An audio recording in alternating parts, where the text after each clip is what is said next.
So a quick show of hands, how many of you guys have tried making a wooden bowl using your router and a bowl and tray bit? We're going to make these cool guitar pick shaped ones today. I got templates available for you too. Stick around.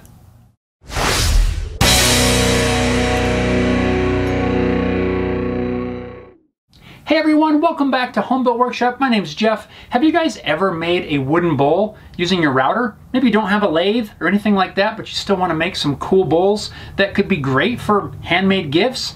That's what we're going to do today. We're going to use some 3D printed parts to make a super quick jig, and then we're going to make a couple of these bowls, and I'll show you how easy it is. Before we start making some sawdust, let me show you the 3D printed pieces really quick, and also just to let you know, if you guys want to try these out, I've got the STL files available. Maybe you've got a 3D printer, download the STL files, print your own. Links are down in the description. Let's check out these parts.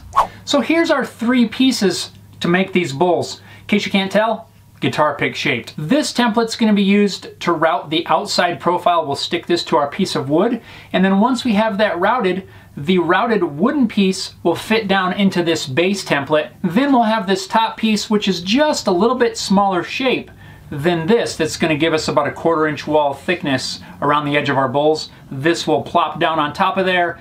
We route the inside, and voila. To build a quick base for the jig, I cut down a piece of MDF that's the same width as the templates. I then lined up the jig on the MDF and clamped it in place. And now to mark the location of the dowels, I used the tip of a Forstner bit as a kind of makeshift transfer punch.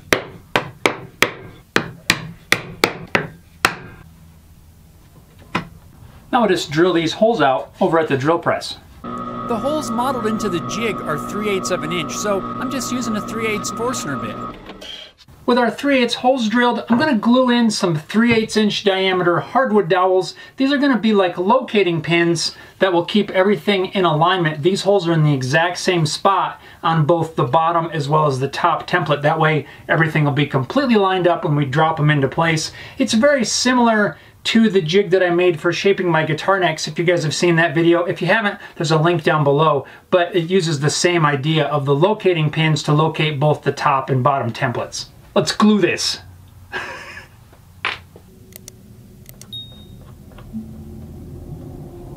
That's probably more than enough glue. Got a little squeeze out there to clean up.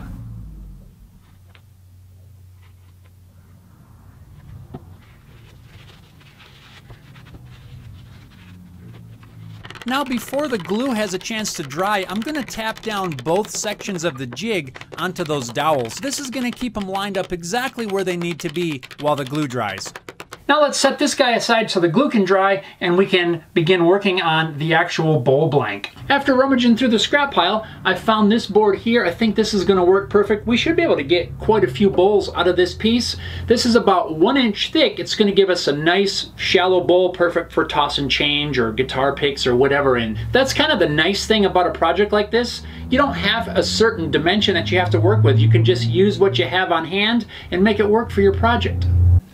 I'm going to use some double-sided tape to stick the template down to my piece of wood. Several of you have asked me in the past about my favorite double-sided tape. For quite a while, I didn't really know the exact model of this tape, but I've recently figured that out and I've made a short video talking about this exact tape. So if you want to learn a little bit more about it, as soon as this video is over, check the video description and go check out the video on my double-sided tape.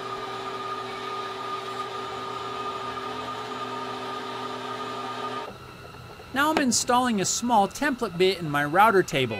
I have taller bits that could do this in one pass, but since this piece is so small, I don't want to have such a large bit spinning that close to my fingers.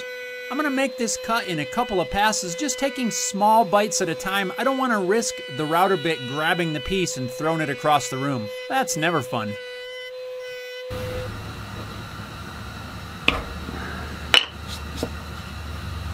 For this next pass, I've swapped out my router bit for one that has the bearing on the top.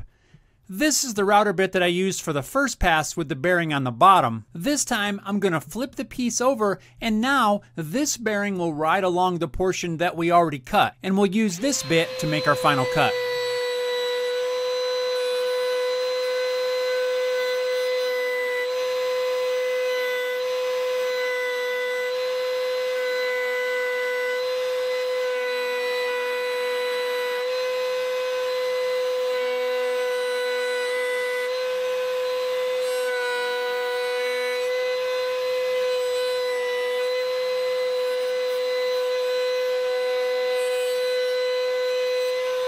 After routing, there's a few marks left on the side from the different levels of the router bits. A little bit of hand sanding, knock that out in no time.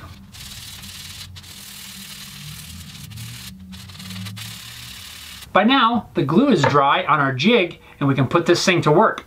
If I can get it off there. It's a tight fit.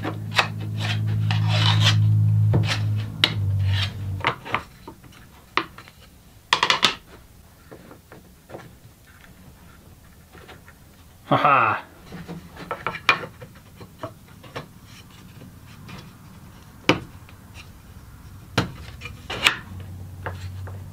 So this is fitting really good so far. I'm not too concerned with having to put any sort of set screws or anything. There is absolutely no wobbling or anything. It should be just fine once we start hitting this with a router. The only thing I think I might need to do is to trim these dowels down a little bit. We'll see where the base plate of the router hits. If it's clear, we won't need to trim it at all. Now we're going to go over to the drill press. We're going to remove this material as much as possible using a Forstner bit.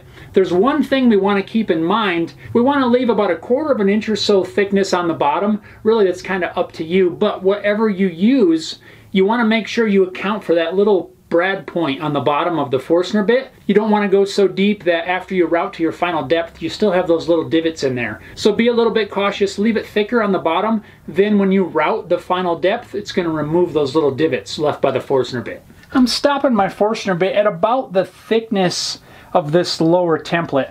That should give me enough room to account for the little brad point once we route this to our final depth.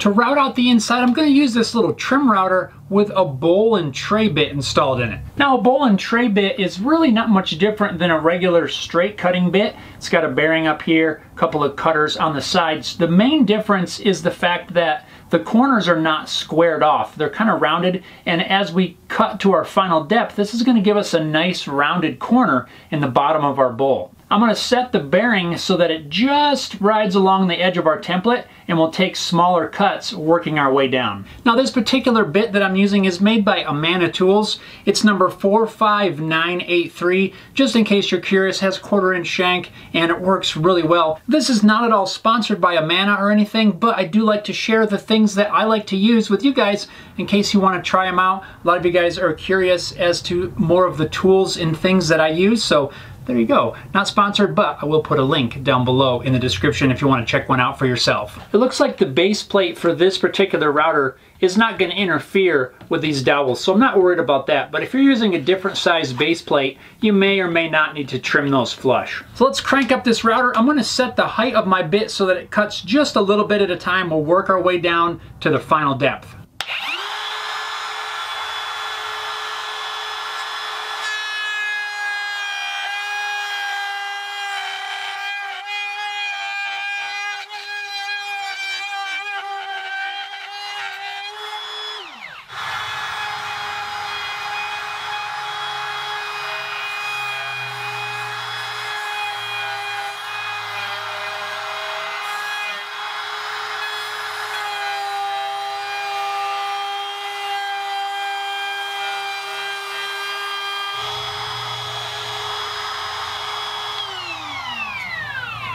Now, one thing you got to remember on the very last pass, you're going to have to cover the whole bottom. So you need to be aware and be very cautious of not letting the edge of the router base plate drop down in there. That's going to cause it to dig into the side. So you got to be really careful, and that is one advantage of having just a little bit bigger base plate.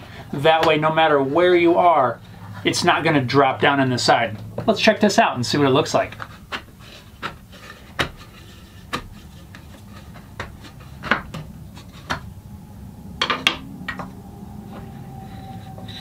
There's our little bowl. They came out really nice.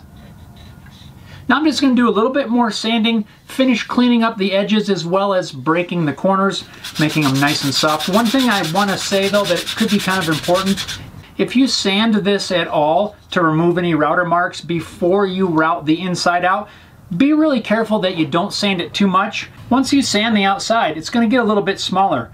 So right now, it's a little bit loose in this jig because I've sanded the outside. So make sure that only do the sanding if you need to get it to fit into the jig. Otherwise, try to save all of your sanding for at the end. You don't want this to have any play in there. That could result in the router bit catching or the piece shifting around or something. You definitely don't want that. So if you don't need to sand it, wait till you're done routing out the inside, then do your sanding.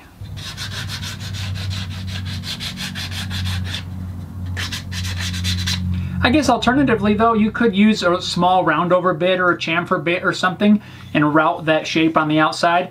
I'm just gonna stick with some sandpaper, round it over just a little bit.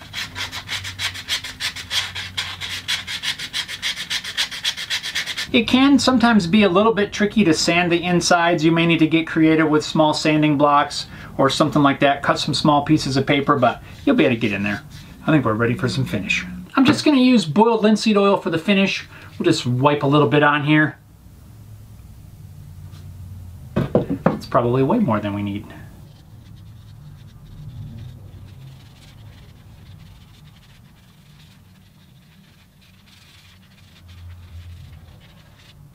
Easy peasy. We're just gonna let that soak in for a little bit, and this little guy will be ready to use. I've let this sit for a couple hours so that linseed oil can really soak in. Just wiped off the excess, and now our little router bowl is ready to be used to hold whatever it is you want to hold. I think these little guys would be great to make a bunch of them, give them away as gifts, or use them around your home, around your shop. You could use it to hold a wide variety of things, whether it be maybe guitar picks, change, nuts and bolts. These little guys are a great project. Really doesn't take a whole lot of time. You could probably batch out a bunch of these in a day or two and give them away as gifts, or maybe sell them at a craft fair or something like that. Just a little quick project that's really handy to use. And there we have it, guys. These quick little router bowls made with a bowl and tray bit and a router and a few 3D printed templates. Remember, if you guys want to try this out, I do have links down below in the description where you can download the free STL files from my website. The sky's the limit really as far as what sorts of things you can do with a router. Make your own custom templates and just using the exact same techniques basically, you can make a whole variety of different shapes and different styles and stuff like that. So have fun with it, guys. I hope you guys try this out. Thanks a lot for watching. We'll see you next time. Ugh, now I gotta get up off the floor. Oh boy, ow. Ugh. Ugh. I made it.